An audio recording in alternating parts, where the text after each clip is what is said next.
Welcome. I'm Katibe Simone. My mission is to help you evolve into your best life of love, peace, joy, and abundance on all levels. I'm also a soul evolution coach, a writer, a workshop facilitator, and speaker. Today is August 1st, 2019, Thursday. I'm going to share an extraordinary out-of-body I had on July 31st, 2019, yesterday. Before I get into that, I just want to talk a little bit about my background. I had a spiritual awakening in 2009. From that, I shifted internally and raised my vibration. I began to understand and know that we are all spiritual beings in a human form, having this physical existence on the planet Earth for our highest spiritual evolution, so that we may evolve into expressed beings of love, where we think love, we talk about love, and we act in love. This, of course, sounds like a very high bar. Many people on this planet today are motivated mostly by the human ego due to conditioning, society conditioning from our immediate family members, our parents, our caretakers, the traditional school systems, the social media, televised media. This has contributed to a false sense of programming, and our sense of identity has been skewed and become very material oriented instead of inner focused. As a result of my spiritual awakening, I realized I am a consciousness that is inhabiting this physical form that I am in just for this incarnation. It was really mind-boggling to me and even overwhelming. This spiritual awakening occurred as a direct result of engaging in a program of what was to me self-improvement. I started repeating positive, self-empowering affirmations such as, I am love, I am forgiving, I am non-judgmental, I go with the flow, I am flexible. I repeated these affirmations. There were about 80 of them. I had them written down in a special notebook. I would also take pages from this notebook and repeat these affirmations when I was doing chores around the house. For example, when I was washing dishes, I would have a page of my simple affirmations to my right side, and as I was washing the dishes, I would repeat these affirmations with enthusiasm and heartfelt intention. When I was out exercising in the park, I would repeat these affirmations to myself outside. I would repeat these affirmations when I was standing in line at the grocery store or any retail store. So there were about 80 affirmations that I came up with myself.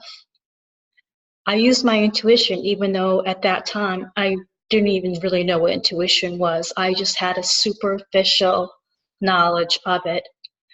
Today, I teach about intuition, and I have specific practices and techniques to help people improve and connect fully with their intuition for better decision making in their daily lives. But in 2009, I was very much a newbie. Another part of my self-improvement program was embarking in a practice of spiritual yoga. I attended a spiritual yoga class about twice a week. Earlier in another video, I said it was about 45 minutes long, but I do believe it was an hour and a half long. And the facilitator would repeat affirmations as we were doing slow, gentle yogic postures. He would say statements such as, you are a spiritual being in a physical form. You are not your body. And those type of statements I've never heard before. Prior to my spiritual awakening in 2009, I lived a very traditional life. I went to a higher education and got a bachelor's and a master's degree. I worked in corporate and for a few different companies. I set up my own practice and had my own business for about 13 years. So prior to my awakening, I had no such ideas or concepts of spirituality or what being a spiritual being even meant. I was not familiar with the terms of transcendence or self-enlightenment.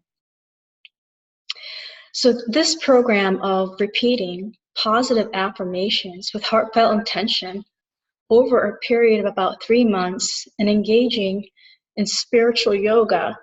And I also started doing short meditational practices. Prior to 2009, I didn't meditate. I was so busy and focused on getting my higher education and getting set in my professional studies that I had no clue and had no desire and even no understanding of meditation and its benefits.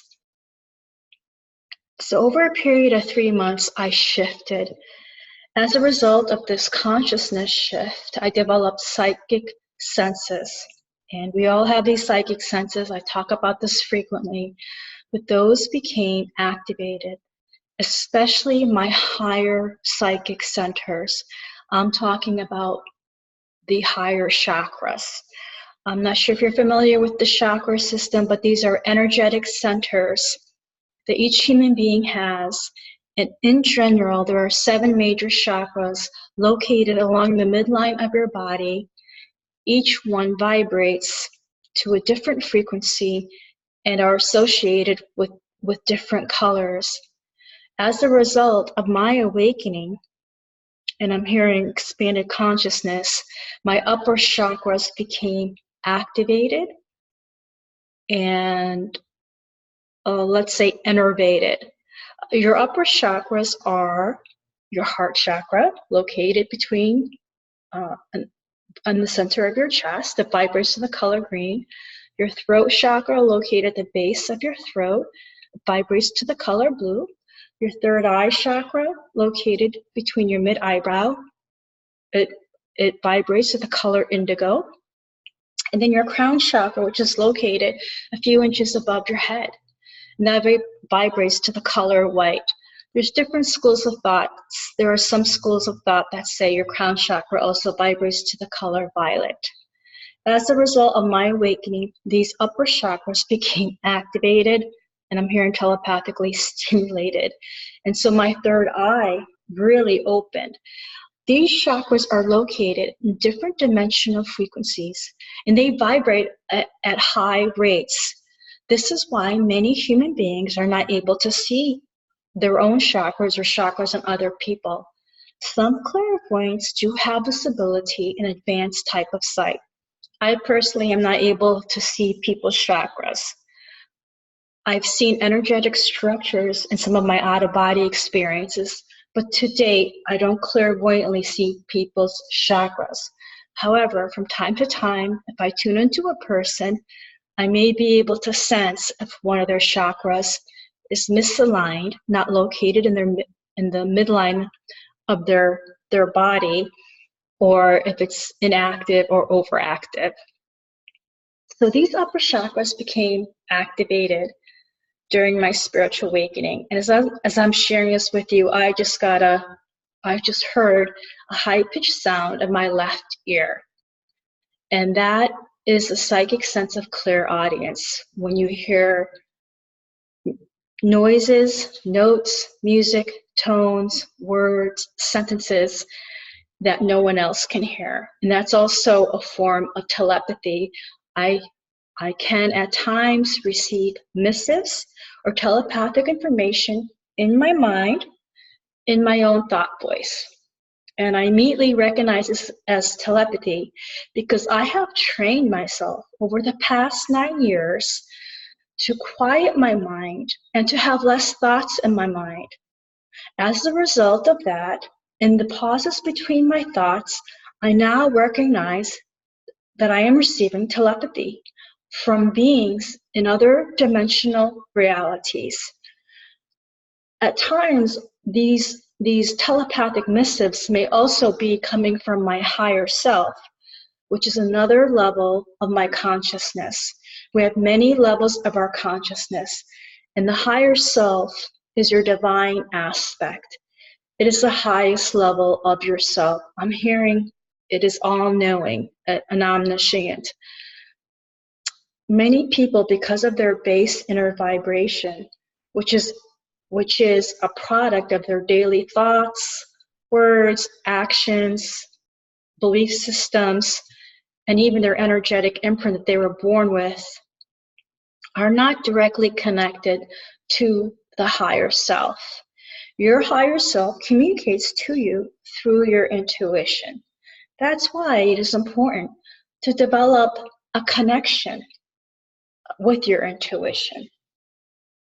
And I have done that over the past few years since my awakening, and I'm so thankful for that. It really has guided me well and has helped me navigate my life more smoothly. And also, as a result of my awakening, as part of the package of developing psychic senses, I also developed the ability to have lucid dreams. I refer to dreams as out-of-bodies. I believe all dreams are out-of-body experiences. During these out-of-bodies, a level of our consciousness exits our physical body. Some out-of-body studies have referred to this level of consciousness as your astral body. Astral means coming from the stars. I just like to use the term a level of our consciousness, but I may use the term astral body synonymously. So during these out-of-bodies, I became very lucid, which means I started remembering vivid details. The nature of my dream time changed dramatically. It was quite overwhelming in 2009 as I tried to understand what I was going through. That was my journey to have. What I learned, I share with you and others.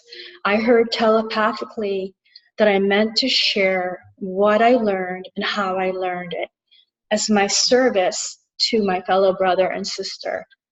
This video blog is part of that contribution. From time to time, I share some of my more extraordinary or unusual out-of-bodies. Today, I'm going to share one that ended at about 5:50 a.m. in the morning. I do like to note around what time the out-of-body occurred so that you can see and be aware of that as well. I became lucid in this out-of-body to find myself in unknown interior space. That's a teaching point. Sometimes in your out-of-bodies, you will be in familiar settings like a childhood home or your current home, and sometimes you will not. Sometimes it is an unfamiliar interior or exterior space, and this time it was an inside space. As soon as I began to recall the details of this out-of-body, in this out-of-body, I felt my body in this out-of-body being, let's just say, manipulated or controlled. And I was moving in this room with a momentum that was not inner directed. It was like another being or force was controlling my movements. And I was just simply kind of going around the room like that. And I have learned from prior out-of-bodies, which I've had numerous ones since 2009, hundreds of them, that this type of momentum where I feel like there's a force propelling me means that I'm going to be taken somewhere to another dimensional reality.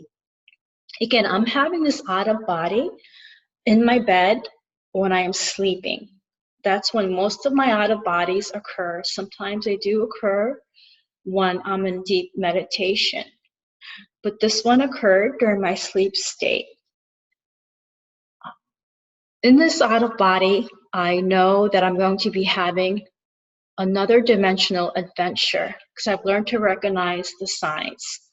And this force was going to take me somewhere. And so what I did was I just immediately relaxed. I didn't try to resist this force because I have learned. So I just relaxed like I was on a cloud and let this force take me to the next dimensional destination that I needed to be at.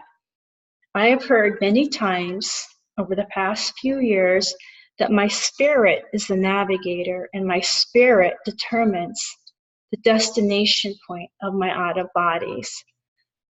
I've deduced and feel that that means that my spirit is another level of my consciousness, and it determines where I'm going to go in these out of bodies for my spiritual growth.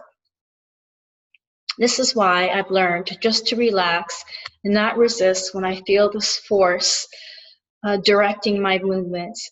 I relaxed in this out of body, and then it felt like I was falling back. And that's a common feeling when I'm being relaxed like that and this force is directing my movements. I just fall back like I'm on a cloud. Oh, getting another high-pitched sound tone in my right ear. I've learned that these high-pitched sound tones are information inputs. There's some kind of information transmissions, and they're coded in a sound form. I cannot tell you exactly what I just received right now because on my conscious level, I cannot interpret it. I don't have that type of translator.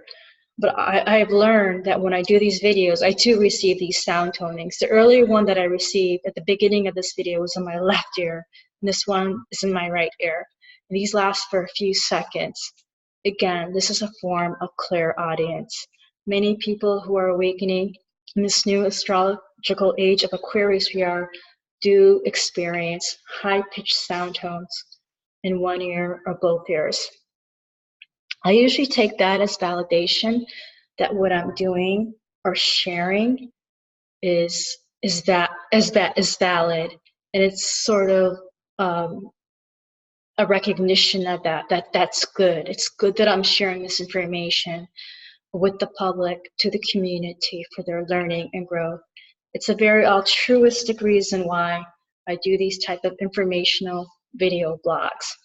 Back to the out of body. So I fall back after I feel this force propelling my movements, and I become lucid now. I just open my eyes in the out of body, and I am in an interior room. It's an open room, and it's full of color. It looks like a Crayola crayon box, and each item in there is a bright, like primary color, and it has all the hues of the rainbow. And there are all these items in this room lined up against the wall.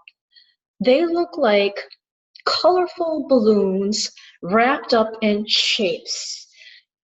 It is like a magician that does those balloon tricks. We'll take a balloon and blow it up and then twist and turn it and make it a little animal, and you can make different shapes, and children are usually enthralled when we say, "Oh, wow, so talented." It was like a room full of these colorful balloons in different shapes and forms, but they weren't balloons. These were actually hard plastic items, but they had the feel and look of balloons, where they were smooth, a little curvaceous, like they had been shaped. There was an unknown man, and he was about 15 feet away from me to my left side, and he was just standing there watching me. He was watching me with a curious gaze, and and not wanting to be intrusive or overbearing. Like he could say he was on the periphery. And I did not know this man. And this is another teaching point in out of body. Sometimes you interact or view human beings who are familiar to you, and sometimes they are not. And in this case, he was not. Sometimes you actually interact with family members or loved ones or coworkers or friends. I even have interacted with movie stars. I am walking through the room and I am lucid, and I say to myself, wow, this is a very unusual out of body. And I make an attempt to actually become more lucid. I say to myself, Katibe, you need to become more observant because you know you're going to chronicle this experience. I remind myself to become more lucid, and I do. And I look to my left side, and I see one of those balloon type forms, but which is actually a hard plastic, and it's in the shape of a seal. So I noted that, and it's very colorful. I forgot the color. It could have been like a primary green color. This room was just full of, you can say, magic and mysticism and whimsy. Therefore, I would define this out of body in the category of the mystical and magical. I've created different category types for out of bodies. One type is that type. Another type is when you go to a dimensional reality for travel and adventure and fun. That's always a good time. A third type of out of body is when you connect with your loved ones in spirit. I have done that. This one was a mystical, magical one, just because of all the colors, the fanciful forms and shapes that were in this room. And now I realized there were about maybe 8 other people with me, all unknown, unfamiliar, some of them men, some of them women. And we are in the center of the room, and there's a few of them sitting behind me, and there's 1 or 2 men in front of me. It's a sort of gathering. I am curious. I don't know how to communicate with these people. I want to glean information so I learn and so I can share with my viewers when I chronicle it. One of the men, he had dark hair, shorter, he had fair skin, he was probably average height and average build. He seemed to be maybe in his 20s, late 20s. I describe these details so that you can see how lucid I am. He was in front of me, kind of sitting down, 2 feet away. He starts to talk about the subject of gun control. And he's like talking to another man next to him. And they're talking about strategy. They say something like, well, it didn't work this time. Next time we're going to have to try again. I'm sorry I wasn't lucid enough to remember all the details. I am still working on increasing my lucidity level in these out of bodies. It is a challenge. It takes a lot of life chi energy to do that, because it's almost like being in that conscious state, but you're in that sleep state. But I will aspire to even become more lucid. So I realized these 2 men were strategizing about how to do effective gun control. They were some sort of architects or overseers or managers, or I'm hearing guides, where they work with people or beings and they try to guide them so that society becomes better, so that we evolve. So I realized that their plan had not gone, or I'm hearing the term misfired, telepathically. And now I'm curious. I understand what this group's role is. They're sort of etheric guides for other people that I've encountered with. Maybe they're my etheric guides. And so I say to them, I say to this young man with the dark hair, I say, first I ask them, are you divine entities? Because I thought maybe they were angels in human form. I do believe angels can morph in these out of bodies. They have that power. I have channeled messages from angels, archangels, and the angel collective over the years. What I mean by when I say channeled messages is that I'm able to hear their communications telepathically. I sit behind the computer and I type what they write, and then I publish it and disseminate it through my blog, through my social media, through my Facebook, to help humans.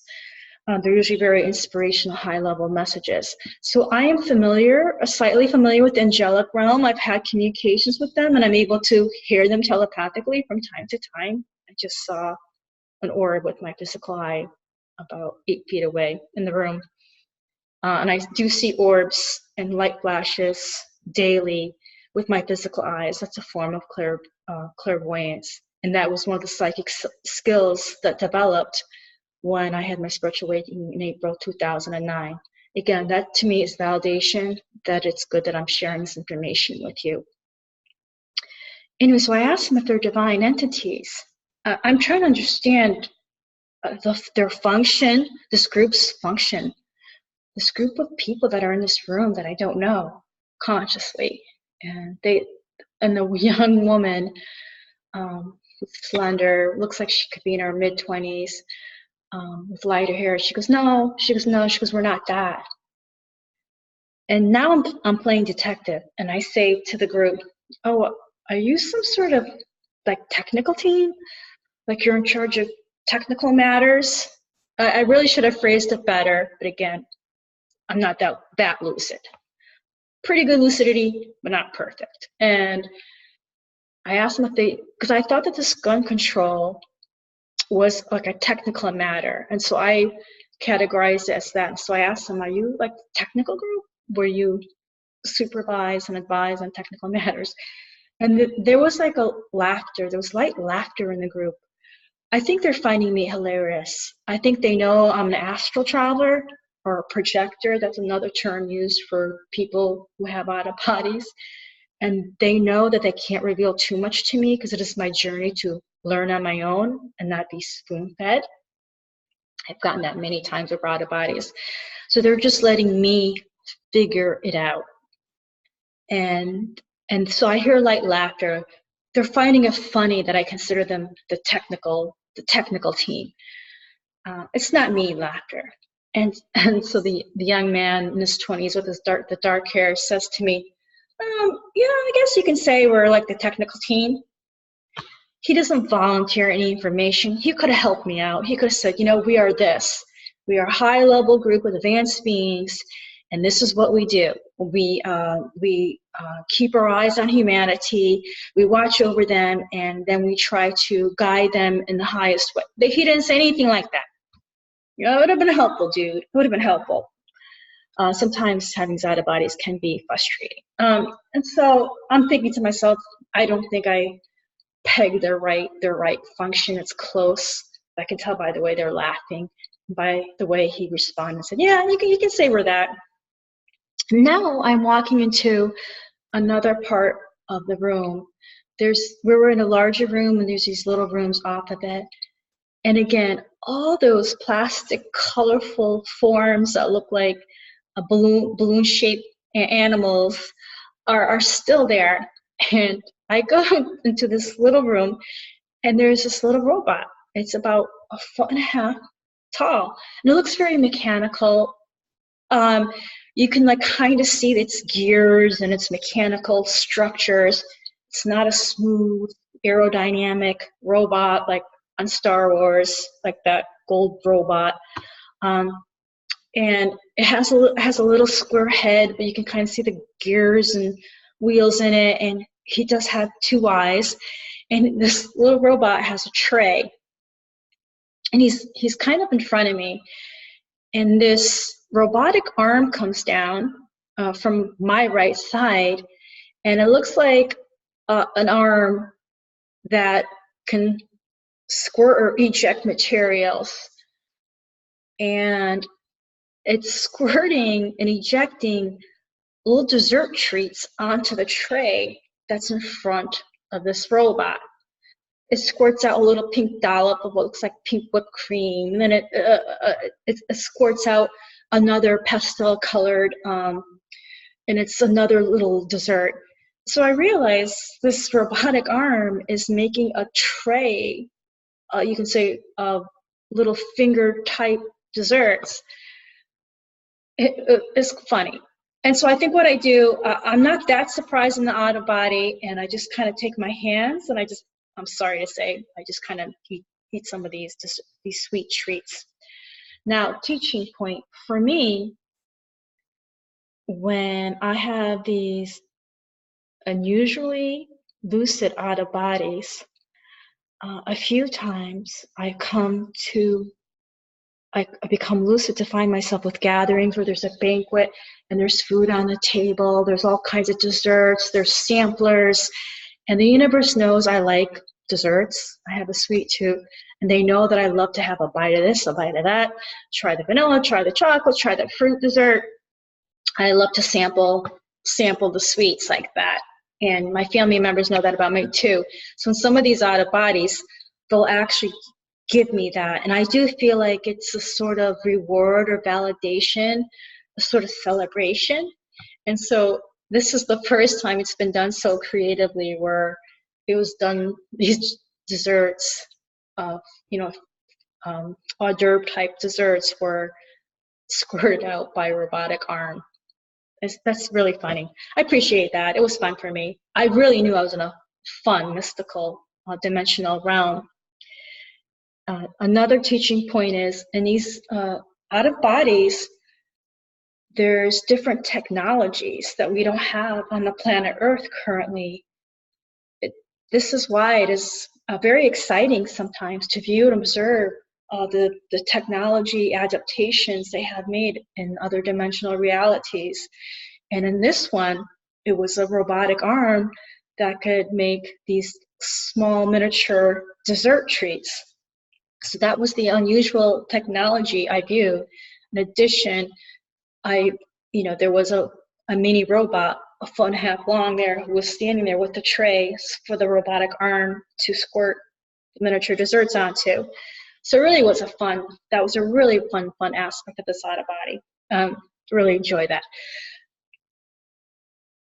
And now I'm going to try to recall, because this out of body did happen yesterday, and it's important to try to chronicle these right away, because sometimes you do forget details. I may be forgetting a few details, but I'm just going to go ahead and jump to the next thing I remember. Now it's time to go. Okay, it's time to leave this dimensional realm. I'm in some kind of vehicle. I don't really know. It's an open vehicle. It could be just like a platform, and me and all this team are on there. I believe it's the part of the team. And we're descending on this platform in the sky, and it's nighttime. So I sensed that I was going back to where I don't really know. I was just going back. I had my time in this mystical space with the colorful forms and the robots and the robot that had the tray of treats.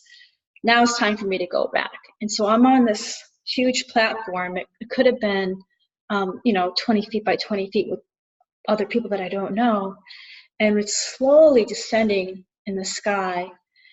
And I am almost overwhelmed, because we're descending from the sky, and below me and before me is like a cityscape. And I don't know what to look at first. I'm like, should I be observing the city and try to observe the cityscape and see what type of buildings and structures they have?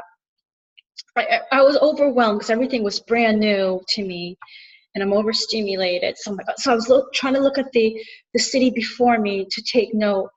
And then I do this thing, and I don't know why. I turn around and I look behind me to where we had just come from. And in the night sky, there were about 7 to 9 symbols, okay? And I knew that's where we had just come from.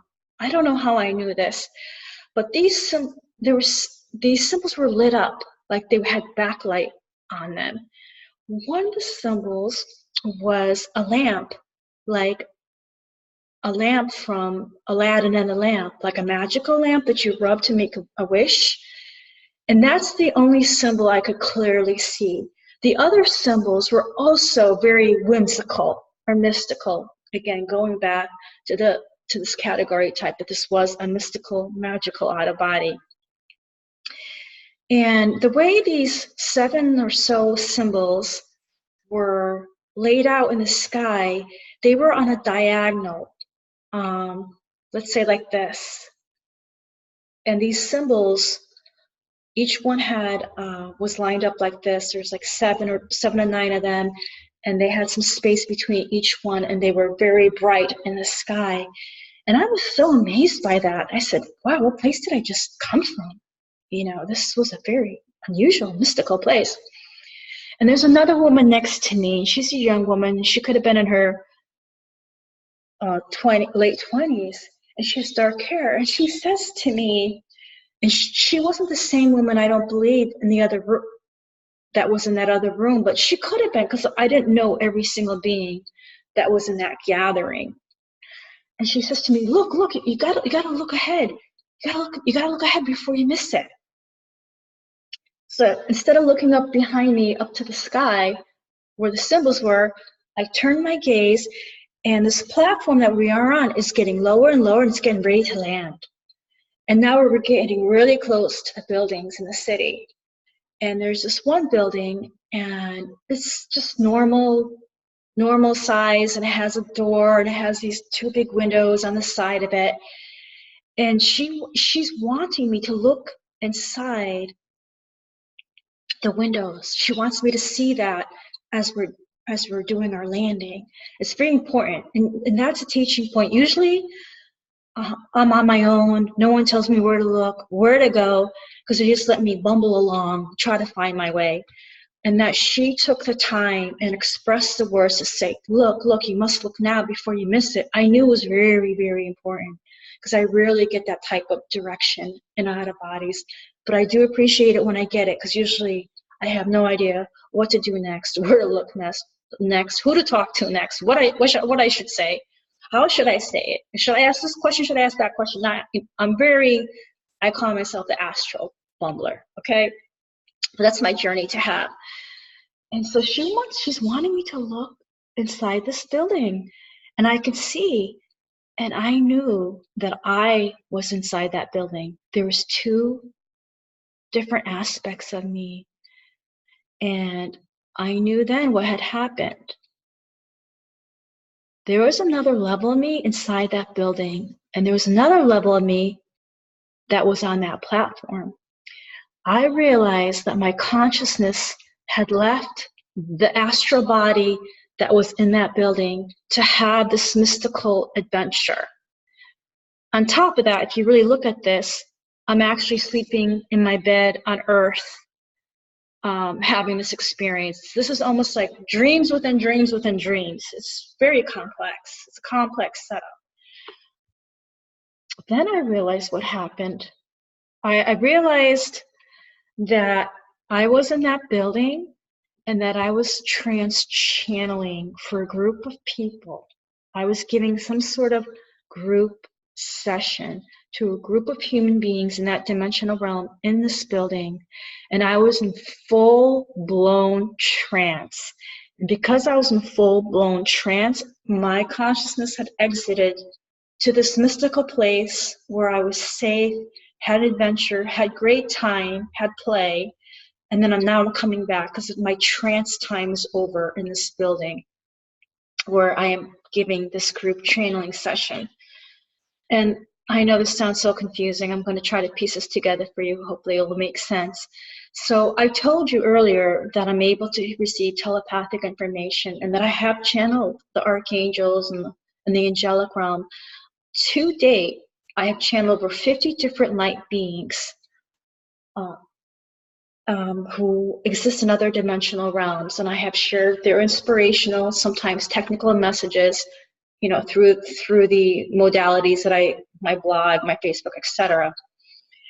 And the last, let's just say in 2019, I'm sorry, I'm rocking. I have a lot of energy flowing through me right now. In 2019, I began to hear, you're being prepared, you're being prepared. And I would ask, for what? What am I being prepared for? I would hear this telepathically in my mind, in my own thought voice, sporadically, randomly during this day. I must have heard this in 2019, maybe 100 times. So what am I being prepared for? Wouldn't get an answer back. And I had a feeling that I was being prepared for some sort of advanced trance state channeling, okay? Right now, when I channel and I write down and type down information as I receive it, I'm fully conscious, it's only telepathic. But I have learned since my awakening that I am a trance channel.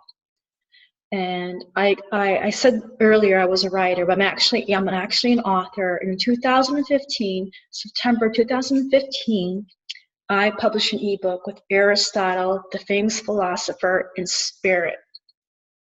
And he came to me. He came to me when my spouse and I were staying in Seattle on and off, because my spouse had a business position there. He came to me in the middle of the night about 2 a.m. and I kind of woke up, and Aristotle used my body. He used my voice box to express himself, along with some other extraterrestrial beings, which I will not get into, but I didn't hear it telepathically. He actually blended in my energetic field and used my physical anatomy, such as my larynx, to express himself. So I'm lying in bed, he's talking through me. Again, this is spontaneously. I had no idea he was going to show up. I had not done anything like this prior at all. It was a total surprise, spontaneous event to me on a conscious level. And my husband's lying there next to me. And of course, he wakes up to hear his wife, me, speaking in this unusual voice tone. Another thing that happened when Aristotle came through me, and I use the word incorporated. He incorporated into my energy field. My arms went up like this in bed. So I'm laying in bed with my arms up like this, like I'm a zombie, and I'm talking in this strange voice. And it's Aristotle using my voice box. And Aristotle told me that he wanted to write a book with me, and every day I should sit down and he will come to me. So it was then that I learned that I was a trance channel. Trance channel means that you are in an altered state of consciousness, a sort of semi-state of consciousness, and you're able to relay information. So I realized that was my unique gift I had. And it took 6 years after my spiritual awakenings for me to get that and realize that I had an out-of-body about maybe 5 years ago. And this out-of-body, I became lucid, and this beautiful, large, like old book came down from the ceiling, and actually it was closed, and it just floated down into my hands. And the title on the book, written in violet letters that lit up, said Trance on it. So I got a knowingness or a message, some kind of tickler prior, that I was going to be a trance channeler. So what's happening now is this out of body is, and then I've also had out of bodies that I video blog. Please refer to those, where I'm actually trance channeling in my out of bodies in other dimensional realms. And I've trans-channeled only a few times since Aristotle and spirit came to me. Usually I just hear things telepathically. And that makes it very easy on me. It's not physically trying. It's not hard. I get it. And it's almost like words just coming to my mind and I just type it. Trance channel is a whole nother level of intensity where when your voice box is being used, your hands and arms might be manipulated as a being tries to get comfortable and familiar, and they will try to do movements, and many times it's like robotic movements, and my arms and my hands will go like this, and my head will go like that as the being is incorporated into my system. I know this sounds really, really strange. Welcome to my reality. One of the reasons why I'm sharing this out of bodies, I want to have some sort of historical narrative. So if something big happens in terms of my channeling in the future, I will have these videos to show my progression and how I came to be where I was in the future. So I'm doing it for my own purposes as well. So I realized as this platform, this out of body, as we're getting ready to not really land, but at least come close to the surface, I realized another part of me is in that building, trance channeling and full trance. And now I'm coming back into my body, my consciousness coming back into the body. And so the last thing I remember is I'm looking through the windows of this building, and next thing you know, I'm in the building. I'm back in my body. The trance state is over. And there's people that are like getting up, standing up, getting ready to leave. So I have no idea what I channeled to them when I was in that mystical mystical place.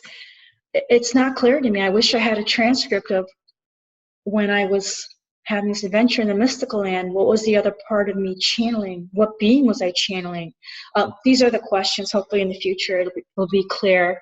I know this sounds way out there in sci-fi-like, and I'm not making this stuff up, believe me. I was very happy in my physical world before my spiritual awakening, in doing my accounting work, and when my spiritual awakening hit in 2009, it didn't really hit. I embarked on that program of self-improvement.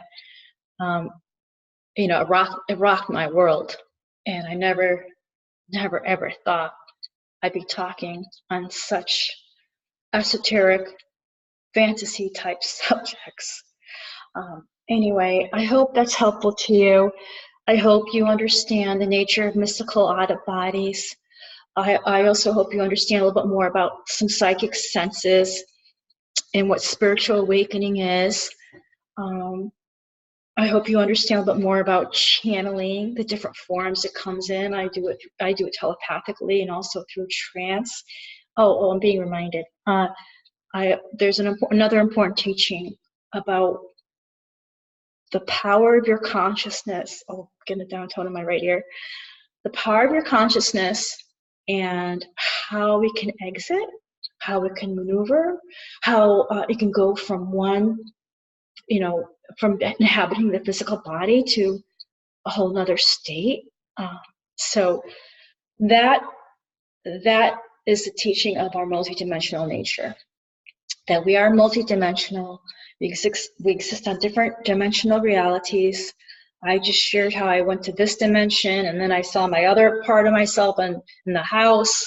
We are so complex, and the reason why we are so complex is because we are evolving beings, and we evolve not only on the earthly plane, in our day-to-day active states and our conscious states, we evolve in our sleep state, where we have experiences in our astral body or another level of our consciousness, travels to other dimensional realities to learn, to grow, to experience. Okay, so I hope that's been helpful to you. I would love to hear your comments about if you've had any incidences with your consciousness and it being, it traversing and transiting to other forms or going to other dimensional realities. I would love to hear your experience about out of bodies, what type of places you've gone to, and what other underlying reasons for that. Was it for travel, for fun, to connect with a loved one in spirit? Love to read your comments on that. Okay, I hope to share more in the near future to help you expand your consciousness. Namaste.